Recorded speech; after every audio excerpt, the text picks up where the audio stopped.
Then Moses spoke to the heads of the tribes concerning the children of Israel, saying, This is the thing which the Lord has commanded.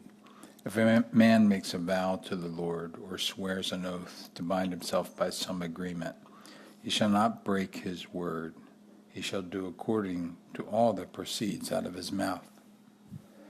Or if a woman makes a vow to the Lord, or binds by some agreement, while in her father's house in her youth, and her father hears her vow, and the agreement by which she has bound herself, and if her father holds his peace, then all her vow shall stand, and every agreement with which she has bound herself shall stand.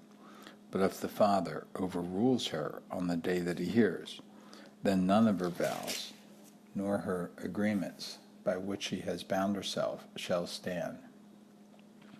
And the Lord will release her because her father overruled her. If indeed she takes a husband while bound by her vows, or by a rash utterance from her lips, by which she bound herself, and her husband hears it, and makes no response to her on the day that he hears, then her vow shall stand, and her agreements by which she bound herself shall stand. But if her husband overrules her on the day that he hears, he shall make void her vow which she took, and what she uttered with her lips, by which she bound herself, and the Lord will release her. Also, any vow of a widow or a divorced woman by which she has bound herself shall stand against her.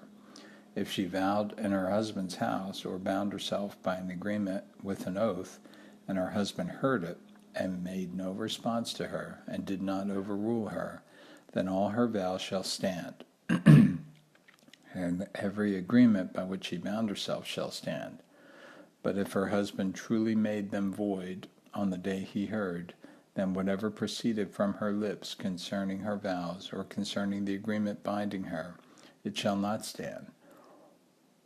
Her husband has made them void, and the Lord will release her. Every vow and every binding oath to afflict her soul, her husband may confirm it, or her husband may make it void. Now if her husband makes no response whatever to her from day to day, then he confirms all her vows and all her agreements that bind her. He confirms them because he made no response to her on the day that he heard. But if he does not make them void after he has heard, then he shall bear her guilt.